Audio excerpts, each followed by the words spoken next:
자, 2학년 2반 독서 디베이트 두 번째 서울 1964년 겨울 소설을 제재로 나와 아는 사내의 죽음에 책임이 없다라는 논제를 가지고 토론을 실시하도록 하겠습니다. 선생님 왼쪽 편은 찬성 측, 오른쪽에 반대 측입니다. 먼저 찬성 측부터 입론을 시작할 건데요. 자, 찬성 측 입론하는 동안 반대 측에서는 교차 질문을 준비해 주기 바라겠습니다. 자, 그러면 찬성 측 2분 동안 입론을 해주세요. 안녕하세요. 찬성 측 입론을 맡게 된 김현우라고 합니다. 저희는 나와 아니 사내의 죽음에 책임이 없다고 생각합니다. 그 이유로 자살을 선택하는 것은 자신이 스스로 하는 것으로 남에게 책임을 지지할 수 없습니다. 또한 나와 아는 처음 만난 사이이므로 나와 아내 책임이 더 없다고 할 수 있습니다. 자살은 최후의 선택인데 처음 만난 사이인 나와 아내에 의해서 그 사내가 자살을 하게 됐다고 볼 수는 없다고 생각하며 저는 이것이 황당한 소리라고 생각하기 때문에 사내의 죽음의 원인이 나와 아니 될 수 없고 그렇기 때문에 나와 아는 사내의 죽음에 책임이 없다고 생각합니다. 두 번째로 형법 제32조인 방조죄에 대한 조항을 보면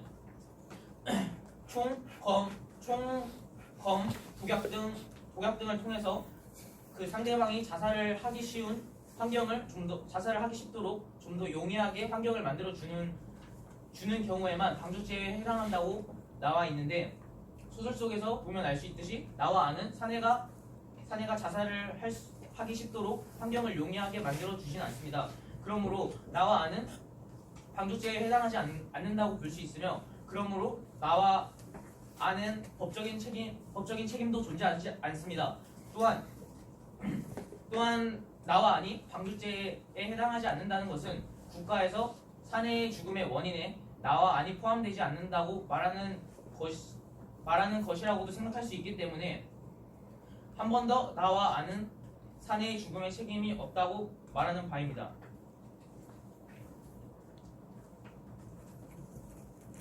네, 찬성 측 입론 잘 들었습니다. 자, 그럼 이어서 반대 측에서 교차 질문을 해주세요. 2분간입니다.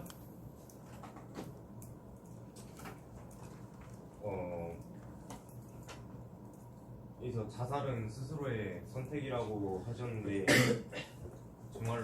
정말로 그 사내가 자신이 죽기를 원했다고 생각하십니까?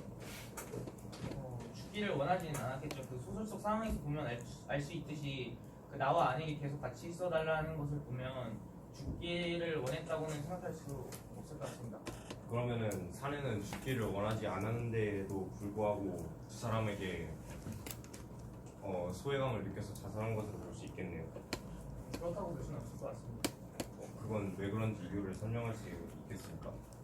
아까 소설 속을 보면 알 수 있듯이 그 사내의 죽음의 원인은 그 아내의 죽음과 자신이 돈 때문에 아내의 시체를 병원에 팔았다는 것으로 볼 수 있습니다. 또한 방금 전에 입론에서 말했듯이 처음 만난 사이인 나와 안 때문에 사내가 소외감을 느껴서 자살했다는 것은 허무맹랑한 소리라고 생각합니다. 아까 방금 그쪽에서 대답을 하실 때 죽기를 원하지 않으신다고 하셨는데 나와 아니 조금 더 이 사내에게 좀 더 잘해줬다면 이 사내는 자살을 회유할 수 있지 않았을까요? 그럴 수도 있겠지. 그럴 수도 있었겠지만 그것도 사실 그 이미 사내가 자살을 할지 안 할지는 나와 안 때문에 결정된 게 아니라 나와 아니 그날 같이 있었다고 하더라도 언젠간 자살을 했을 거라고 생각해 볼 수 있습니다. 아까는 죽기를 원하지 않는다고 말씀하지 않으셨습니까? 죽기를 원하진 않았지만 그 상황 속 상황 자체에서 이미 사내는 이미 많이 우울해진 상태였고 이미 많은 죄책감을 느끼고 있었던 상황이었기 때문에 그런 죄책감을 느끼고 있는 상황 속에서 이런 나와 아니 조금 더 잘해주고 좀 더 회유를 하고 더 나은 삶을 사는 게 어떻겠냐는 제안을 했다면 이 상황을 달라지지 않았겠습니까? 네, 여기까지 교차 질문 마치도록 하겠습니다. 자, 그러면 이어서 반대 측 입론 준비해 주시고요. 찬성 측에서는 이어서 교차 질문 준비해 주세요. 반대 측 2분 동안 첫 번째 입론자 입론해 주십시오. 반대측 첫 번째 입론자 윤채입니다. 우선 이 문제는 가치 문제이기 때문에 어떤 가치가 더 중요한지에 대한 이야기를 하는 것을 전제로 하고 하겠습니다. 우선 용어에 대해서 정의를 하겠습니다. 저희는 사회복지학의 관점에서 책임을 정해보도록 하겠습니다. 책임은 우선 자기 행위에 대한 자타의 평가를 받아들이고 실현되지 않았을 시에 자책 또는 비난 등의 도덕적 제재를 받는 행동에 대한 결과를 이야기합니다. 즉 책임은 자신의 판단에 의해 자신이 잘못을 인지하고 죄의식을 느끼는 것 또한 포함하는 개념을 전제하도록 하겠습니다. 결국 자신이 죄책감을 느낀다면 그것은 책임이 되는 것이라고 저희는 전제하겠습니다. 우선 첫 번째 문거로 나와 아는 사내를 무시하는 태도를 지속적으로 보이고 있습니다. 이상하게 흘러가고 있다, 좋지 못한 느낌을 받았다 라는 표현들을 통해 나와 아는 처음부터 사내에게 거부감을 느끼고 있었음을 알 수 있습니다. 또한 돈을 사주고 싶다는 사내에게 계속해서 거부의 의사를 표현했고 아는 끝끝내 거부하면서 술이 다 깬다는 듯이 펄쩍뛰고 사양했다라는 표현을 통해 굉장히 큰 거리감을 두고 있었음을 알 수 있습니다. 또한 사내의 그런 슬픈 사연을 들은 이후에도 화재 현장에서 사내의 푸념을 듣고도 이 양반 우리를 웃기는데요 등의 표현으로 그의 슬픔을 진심으로 대하지 않고 이해하지 않았음을 알 수 있습니다. 또한 여관에 같이 들어갔을 때에도 이런 표현이 나옵니다. 여관에 들어서자 우리는 모든 프로가 끝나버린 극장에서 나오는 때처럼 어찌할 바를 모르고 거북스럽기만 했다. 우리는 여기서 나와 아니 사내에게 지속적으로 느끼고 있던 거부감에 대해서 인식할 수 있습니다. 또한 마지막에 죽은 사내의 시체를 보고 개미 한 마리라고 표현하기도 합니다. 이를 통해 나와 아는 무시라는 전제하에 사내를 계속 대하고 있었고 이 태도는 사내의 자살에 영향을 끼쳤다고 파악할 수 있습니다. 둘째, 책임이 있다는 것을 인지하고 양심의 가책을 느끼고 있습니다. 사내가 죽은 뒤에 나는 이렇게 물어봅니다. 사람들이 알고 있습니까? 여기 안에 이렇게 대답합니다. 아직까지 아무도 모르는 것 같습니다. 즉, 이 두 사람은 계속 이 상황에 자신이 책임이 있다는 것을 인지하고 빨리 이 상황을 회피하도록 노력하고 있습니다. 결국 나는 사내의 죽음에 대한 두려움을 느끼면서 회피하려고 노력하고 있기 때문에 저는 나와 아니 책임이 있다고 생각합니다. 예, 잘 들었습니다. 반대측 입론 마쳤고요. 찬성 측에서는 반대측 입론자에 대해서 교차 질문해 주십시오. 2분입니다. 제가 먼저 질문 드리겠습니다. 이게 아까 반대측에서 이제 사내가 자살 선택한 이유가 나와 아닌 자꾸 사내에게 무시한 태도를 보였다고 했는데 이꼭 무시한 태도가 사내가 자살한 근본적인 원인이 될 수 있다고 생각합니까? 물론 근본적인 원인은 경제적 상황이나 다른 그런 아내의 죽음과 같은 다른 상황이 되겠지만 그런 상황에서 죽음의 자살에 대한 확실한 결정을 하게 된 것은 자기가 계속 돈을 요청하에도 거부한 그들의 책임이 있다고 생각합니다. 네, 맞습니다. 네, 물론 사내가 자살을 선택한 이유의 근본적 원인은 바로 무척이나 저가 사랑했던 아내가 죽었고 그런 아내를 병원에 팔아버릴 때 이 죄책감 때문에 자살을 선택한 거였는데요. 제가 생각하기에는 비록 이런 무시한 태도 때문에 사내가 자살했다고 볼 수는 있지만 이것이 어쨌든 사내는 제가 보기에는 그들과 돈을 다 쓰게 됐고 만약 돈을 다 썼더라면 그는 자살을 선택했을지라 모르는 상황이 일어날 수도 있는데 이거에 대해서 어떻게 생각하십니까? 그거는 단순한 가정일 뿐이고 제 생각에는 이렇게 계속 같이 있어주는 바람으로써 자기는 좀 더 살고 싶다는 욕구를 표출한 것이라고 볼 수 있습니다. 하지만 나와 아는 계속해서 거부를 했고 이 때문에 사내는 바로 자살을 했다고 저는 생각합니다. 하지만 이 사내가 나와 아니 계속 이런 사내와 같이 있을 수는 없고 만약 이 사내와 아니 어떤 사정이 있어가지고 그 사내하고 그러니까 나와 아니 어떤 사정이 있어가지고 그 사내와 헤어지게 되면 어쨌든 이게 결과적으로는 사내와 헤어지게 되는 결과가 되는데 이러면 사내는 무조건 자살을 선택했을 것입니다. 그러면 어차피 이런 자살을 불가피한데 이거에 대해서 어떻게 생각하십니까? 우선 그 자살을 불가피하다고 하는 것이 충분한 근거가 없다고 저는 생각하고 또한 이들이 이때 같이 자주고 같이 계속 잘해줌으로써 이들의 만약에 사내의 생각을 조금 바꿀 수 있게 됐더라면 후에 자살을 할 수 있다는 그런 가능성도 열려 있기 때문에 그렇게 자살을 속단하는 것은 저는 옳지 못하다고 생각합니다. 하지만 실제 사람들을 보면 자살을 선택한 사람 중에서 자살을 실패하고 살아가는 사람 중에서도 이런 심리치료를 받고 많은 의사의 조언들을 받고 이래도 자살을 다시 선택하는 경우가 많다는 통계가 있었는데 이거에 대해서 어떻게 생각하십니까? 네, 여기까지 교차 질문 마치도록 하겠습니다. 자, 그럼 이어서 자, 찬성 측 두 번째 입론자 입론을 시작해 주고요. 반대 측에서는 교차 질문 준비해 주십시오. 자, 찬성 측 두 번째 입론자 입론해 주세요. 네, 반대측 입론을 맡은 청소년입니다. 먼저 저의 측은 책임이라는 용어를 적극성 교육의 역학성과의 추정을 맞추겠습니다. 먼저 첫 번째 근거입니다. 먼저 사회적 현상을 단순 개인의 스스로를 돌리는 것보다 사회적 문제를 제공하고 개개인의 처지 및 상황을 고려하지 못한 사회적 국가의 원인으로 봐야 한다고 생각합니다. 소설에서 1964년은 단순한 의미를 지니고 있지 않습니다. 역사적으로 1964년이라는 시적 상황은 박정희 정부가 쿠데타를 일으켜 정권을 장악하고 한일 협정에 반대하는 시민들이 무차별하게 주장했고 계엄령 선포로 인해 정부의 허락 없이는 아무것도 할 수 없었던 시대 상황이었고 이명박 간첩 사건을 발생했을 때라 폐쇄적이고 암울한 상황이었습니다. 즉 이러한 현실 속에서 각각의 개인들은 어쩔 수 없이 타인의 상황을 고려하고 공감해줄 수 있는 상황적 여유가 있지 않았을 뿐더러 타인을 도와주며 오히려 자신도 해를 입을지 모른다는 인식을 가졌을 것입니다. 따라서 나와 아니 사내의 죽음을 외면한 것도 그들의 자의에 따른 행동의 결과일지는 몰라도 확실한 것은 그들이 이러한 암울한 시대 상황에 의해 대한 무의식적이고 창의적인 행동을 할 수밖에 없었을 것이라고 볼 수 있습니다. 두 번째는 나와 아내 사내를 치유해줄 선택권을 가지고 있지만 의문은 아니기 때문입니다. 사내가 자살을 선택한 근본적 원인은 그가 사랑했던 아내가 죽었고 병원에 팔아버렸던 점입니다. 이러한 요인은 나와 아니 직접 제공하지 않았기 때문에 둘은 직접적인 사내의 자살의 연관성이 없다고 보아도 무관합니다. 물론 나는 사내가 자살할 것을 알았지만 그가 독방을 쓰이면 주지 않았을 점이라는 이런 말을 보면서 그도 사내를 살리려는 최소한의 노력했다는 점을 알 수 있습니다. 따라서 자살 방조죄가 성립되지 않다는 것을 알 수 있습니다. 물론 도덕적, 윤리적 관점을 보았을 때는 둘이 사내를 도와주지 않는 것은 비인간적으로 볼 수 있지만 우리는 사건의 책임을 객관적인 관점, 즉 법적인 관점으로 판단해야 되기 때문에 나와 아내의 잘못은 없다고 볼 수 있습니다. 감사합니다. 네, 오늘 잘 들었습니다. 그럼 반대쪽에서 교차 질문 이어서 2분 동안 진행해 주십시오. 우선 책임이라는 것 자체가 뭔가 죄책감을 느끼고 자신이 그것에 대한 뭔가의 그런 의무감을 가지고 있다는 것이 책임인데 이것을 법적 책임에 국한시키는 것은 옳지 못하지 않습니까? 사실 이게 당연히 그런 의미로 해석 가능하지만 제가 해석하기 위해서는 어떤 사람이 어떤 특정한 일을 잘못했을 때 저희는 그 사람이 잘못했다 옳지 않다를 단순히 어떤 도덕적인 의무감이나 아니면 윤리적에 따라 판단하지 않고 단순히 우리가 사회적으로 그렇게 사회적으로 판단만 하다 보면 결국엔 저희 도덕성이라는 거에 대해서 좀 논외로 놓고 판단하는 것이 때문에 저는 옳지 못하다고 생각하고요. 도덕성을 판단했을 경우에는 단순히 예의적 상황들이 많이 존재하는데 이것까지 예의적이라는 상황이라고 단순히 합의시킨다면 더 사회적 혼란이 일어날 수 있기 때문에 저희 단순 책임을 네, 다음 법적 판단으로 질문으로 봤습니다. 넘어가도록 하겠습니다. 그러면 일단 선택권을 가지고 있었지만 이들이 근본적인 원인은 아니다. 그리고 또한 알고 있었긴 했지만 어쩔 수 없었다. 뭐 이런 식의 논증을 하셨는데 하지만 이들이 보게 되면 만약에 자신들에 대한 이 책임을 느끼고 있지 않다면 이들이 과연 회피하도록 했을까요? 회피하고자 노력을 했을까요? 물론 어떤 이런 이 사내가 자살한 거에 대해서 그들을 나와 안도 직접적인 책임이 없다는 것을 말하는 것이지 않습니다.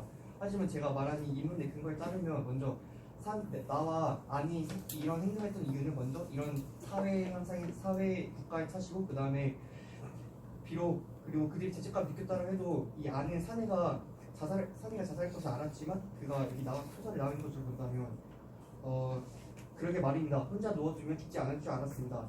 그건 내가 생각해본 최선의 그리고 유일한 방법이었습니다를 보면 알 수 있듯이 그들도 최소한의 노력했다는 것을 알 수 있으므로 그들은 아무 죄책감이 자신이 아무런 죄책감을 느끼지 않았다면 과연 이 상황에 대해서 회피감을 느끼고 계속 피하고자 노력하는 것은 옳지 않지 않습니까? 그렇다고 볼 수도 있을 것 같긴 하지만 네, 시간이 마무리가 되기 때문에 교차 질문 하도록 하겠습니다. 그러면 이어서 반대측의 입론 보도록 하겠습니다. 자, 2분 동안 질문해 주세요. 네, 반대측 두 번째 임론자 최윤서입니다. 저는 애초부터 이 두 명의 남자들이 사내가 듣던 말던 관심 자체가 없었다고 생각합니다. 그래서 제가 앞으로 시사할 세 번째 근거는 책 속에 드러나는 사내의 죽음에 대한 무관심에 대한 언급입니다. 일단 첫 번째로는 서로에 대한 호칭의 익명성이 드러납니다. 이 세 명은 서로 어디든지 다녔고 서로 말도 엄청 많이 했습니다.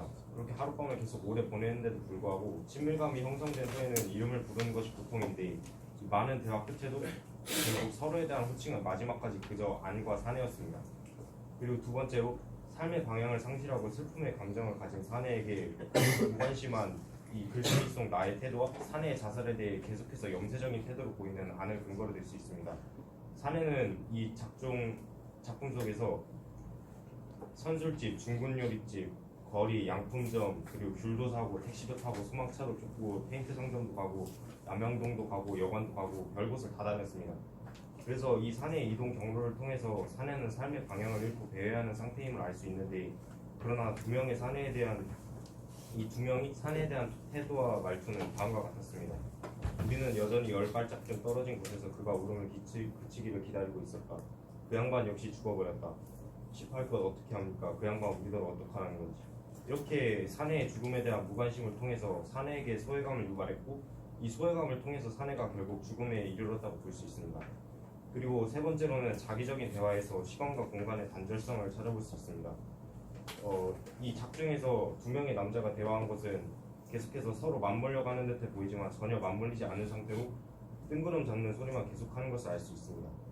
이를 통해서 의미 없는 대화에서 우연일 뿐인 만남과 흘러가는 대로의 행동이 드러나고 이 서로에 대한 궁금한 태도를 전혀 보이지 않고 개인주의를 드러냄으로써 서로에 대해 예. 자, 반대측 입론 잘 들었습니다. 그러면 이어서 찬성 측에서 부차 질문해 주십시오. 입론하실 때 무관심에 대한 얘기를 계속 많이 하시는데 그러면 사내의 죽음의 원인을 무관심으로 보고 계시는 겁니까? 네, 그러면 처음 만난 사이인 나와 안 때문에 사내가 소외감을 느끼고 자살했다고 생각하시는 겁니까? 네, 처음 만난 사이인 그 둘 때문에 사내가 자살했다는 것은 너무 억측이라고 생각하지 않습니까? 소설 속에서도 알 수 있듯이 사내의 죽음의 원인은 아내의 죽음과 아내를 병원에 팔아버렸다는 죄책감 때문이라고 생각하시지 않으시는 겁니까? 그 사내가 결국에 모든 삶에서 절망을 느끼고 방향을 잃고 배회하고 있을 때 마지막으로 지푸라기라도 잡는 심정으로 잡은 것들이 그 두 명이라고 생각합니다. 사실 그 마음이 뭐 진실되었거나 아니면 사실 반대로 했어도 만약 그 관심을 받는 타인이 이런 그 사내의 행동이 만약 거부감을 느끼고 불쾌한 마음을 느끼면 오히려 이게 더 잘못된 행동이라 생각되지 않습니까? 오히려 타인이 싫어하는 것을 더 계속 강요하면 더 싫어지는 것처럼 이런 모습이 뭔가 있는 것 같습니다. 하지만 사내는 정말 자신의 목숨을 그렇다고 생각할 수 있습니다. 목숨을 더 정확히 말씀. 그 부분은 제가 인정하겠습니다. 다음으로 1964년의 시대적 상황을 알고 계십니까? 조금 더 설명해 주시고요. 1964년은 그 시대적 사회적 분위기 속에서 서로에게 공감을 해주고 서로 남을 배려해주기 힘든 사회적 분위기였습니다. 그런 상황에서 나와 아내에게 사내에게 계속 공감해주고 배려해주며 같이 있어주길 바라는 거는 좀 모순되는 말이라고 생각되지 않으십니까? 하지만 윤리성과 도덕성이라는 부분은 사람의 기본 본성은 사회적 배경에 따라 달라지지 않다고 생각합니다. 하지만 법적 체계 같은 경우에는 단지 윤리적 도덕적뿐만 아니라 이런 사회적 합의된 법적인 이런 기준으로 사람 행동을 판단하기 때문에 이것은 말이 나가서 자, 이상 잘 들었습니다. 자, 그러면 찬성측 반대측 입론 잘 들었으니까요. 이어서 반론을 들어가도록 할 텐데 그 전에 2분간 여러분 수기 시간을 갖도록 하겠습니다. 자, 2분간 열심히 의견 나눠주세요.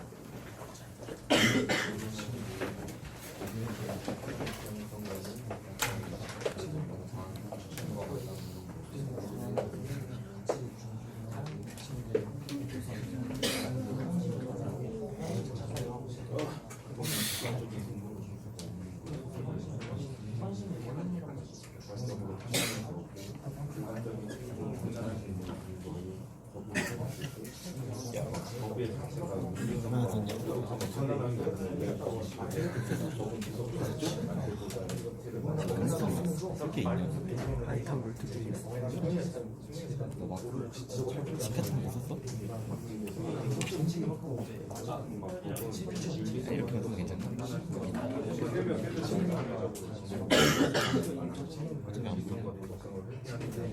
다시 찍은 게 낫겠네. 약간 앞에서 하던 게 인질 때문에 안을 무시했다는 점에 사회적인 상향점에 여기 주사들이 방금 나왔습니다. 평생과 나의 인질에서 이거 설명하고 아이스크림 간접 써가지고 설명합니다.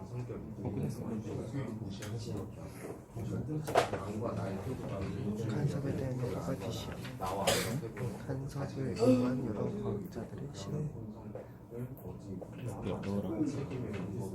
넌 이렇게 아까 이상 슬릿이랑 정상 파동을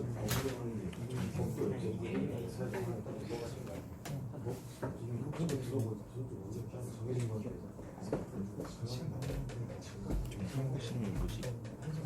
실험 말고 그냥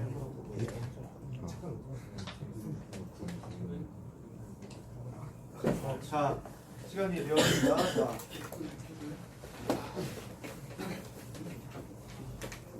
자, 이제 반론 시간을 갖도록 하겠습니다. 찬성 측에서 먼저 입론을 했기 때문에 이번에 반론은 반대 측에서 먼저 실시하도록 하겠습니다. 반대 측 반론자 2분 동안 반론해 주세요.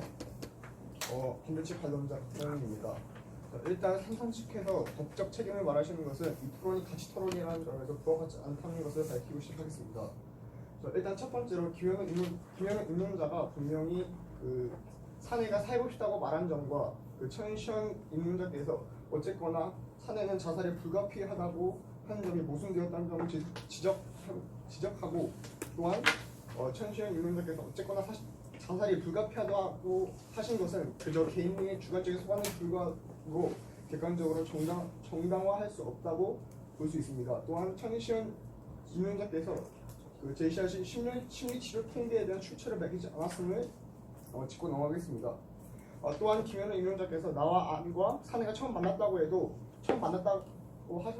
해서 책임 없다고 하셨는데 분명히 서로 처음 만났다고 해도 어느 정도 대화를 주고받으면서 관계를 형성하였고 이러한 관계를 바탕으로 사내가 계속 함께 있어달라고 해도 이를 외면하였습니다. 이는 사내가 소외감을 느끼는데 직접적으로 아니라도 간접적으로 영향을 미쳤을 수 있었으며 결국 이는 그 사내의 죽음에 영향을 미쳤다는 것을 의미합니다.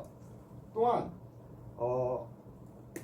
그 천시현 임명자께서 아니 사내가 혼자 있게 함으로써 최선의 노력을 했지만 죄책감을 느꼈다는 것을 삼성 측에서 인정하셨으므로 이는 찬성 측에서도 어느 정도 나와 아내에게 사내의 죽음에 대한 책임이 있다는 것을 인정하셨다는 것으로 저희는 사료하겠습니다.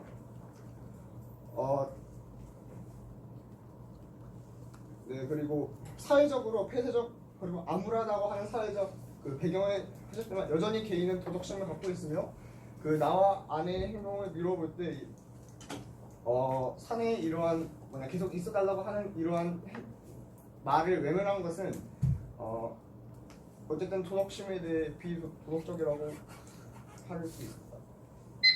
자, 이상 반대측 반론 잘 들었습니다. 자, 그럼 이어서 찬성 측의 반론 듣도록 하겠습니다. 2분간 반론해 주세요. 무관심이 죽음의 원인이라고 하신 최현석 임론자님께 객관적으로 판단할 수 있는 지표가 여기에서는 저는 법이라고 생각합니다.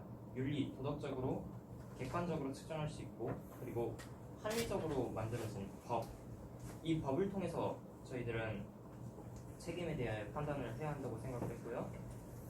또한 맨 처음 만난 사람이 생각을 해보십시오. 맨 처음 만난 사람이 갑자기 이런 상황이고 이런 상황이어서 나는 암울하고 너무 죽고 싶다 뭐 이런 이야기를 하는 사람에게 할 수 있는 최선의 태도는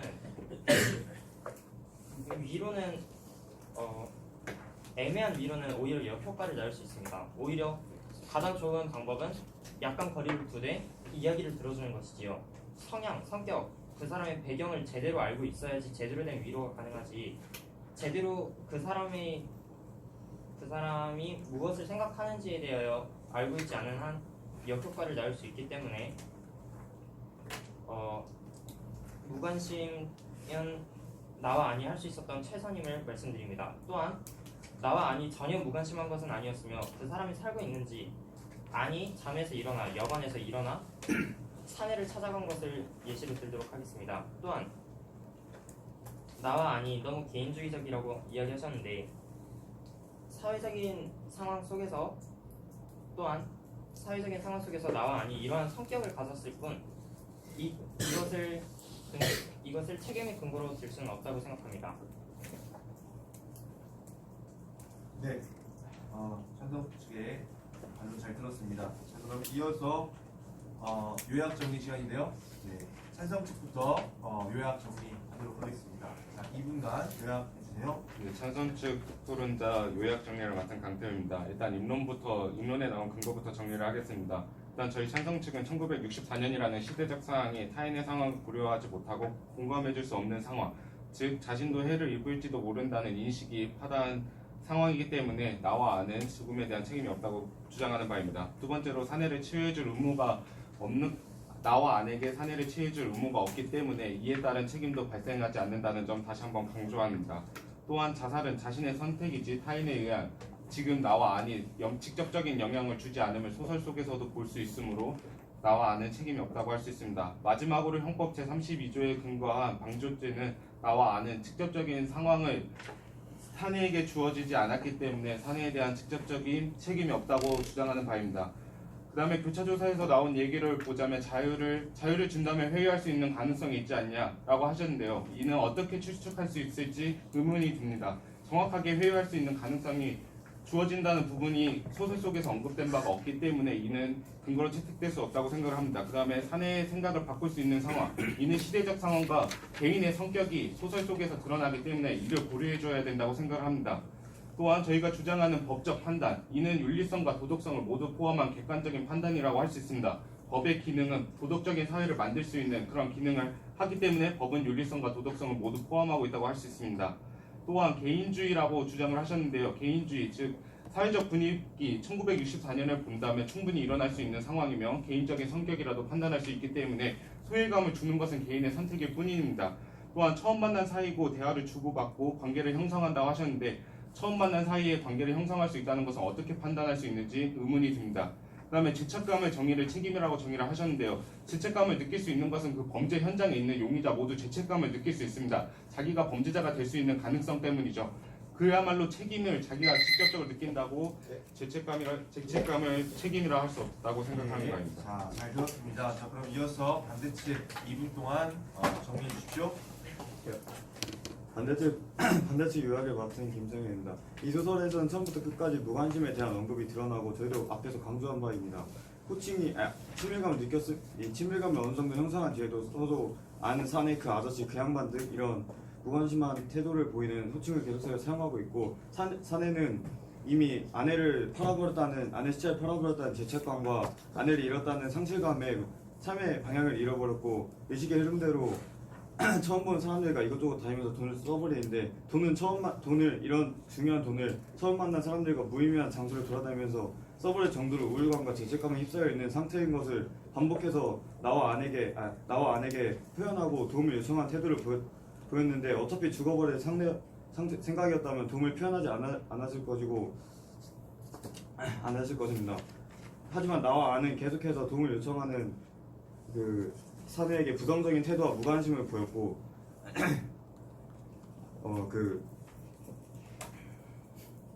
그 사내는 공동체주의적 태도를 계속 보여줬지만 나와 안은 처음 만날 때 나와 안 둘만 있을 때부터 철저한 개인주의적 사고를 보여줬고 사내의 처음 만난 상황이었어도 아무리 그런 시대적 상황이었어도 상대를 정확히 알거나 정확히 다 알지 못하더라도 사내의 말을 조금이라도 더 들어주고 공감을 약간이라도 해줬으면 사내의 죽음을 막을 수 있었을 것이라고 생각합니다.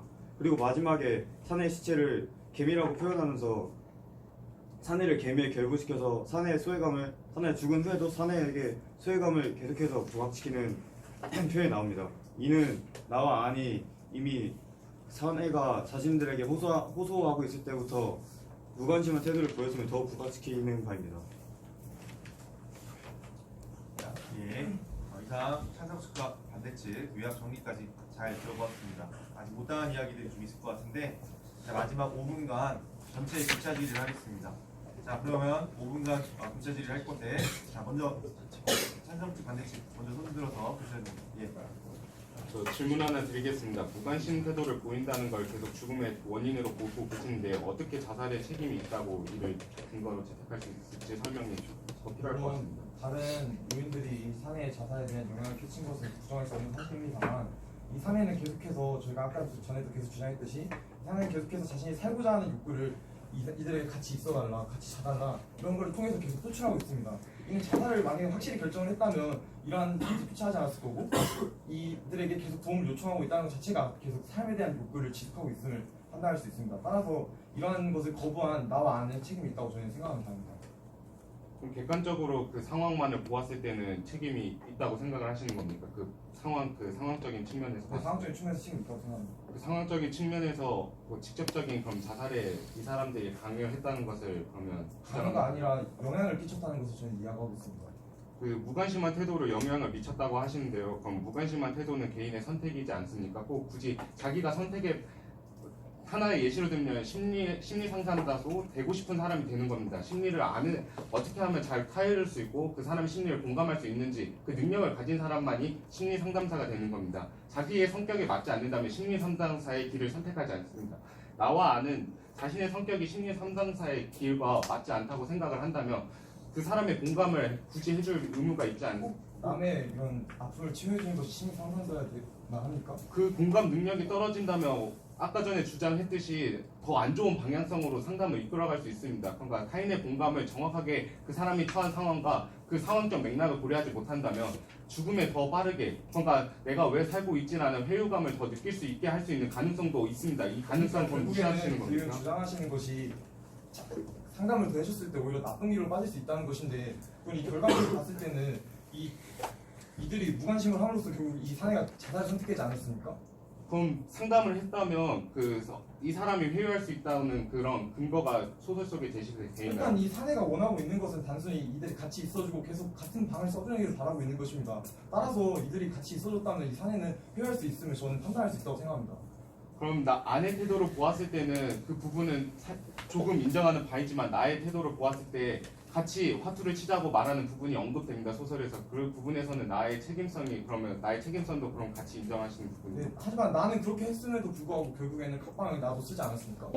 그 각방에 쓴 거에 대해서는 개인적 선택이 더 우선시 돼야 된다고 생각하지 않으십니까? 개인의 선택의 자유가 있지 않습니까? 물론 그렇게 개인의 선택의 자유를 있다고 저는 생각하는 개인 선택은 당연히 존중이 돼야죠. 하지만 개인의 선택은 그럼에도 이들이 계속해서 사내와 같이 지내주고 계속 사내 이야기를 들으면서 조금씩 공감을 해주는 내용이 어느 정도 나옵니다. 하지만 이런 공감을 해주는 내용을 미루어 보았을 때 이들은 사내가 충분히 자살을 할 것이라는 것을 인지하고 있었음을 알 수 있고 이 자살을 안 해도 그렇게 개인의 선택을 먼저 했다는 것은 사실 이 사내의 자살에 대한 저희는 책임이 있다고 충분히 판단할 수 있다고 생각합니다. 마지막으로 완전한 무관심한 태도는 아니지 않습니까?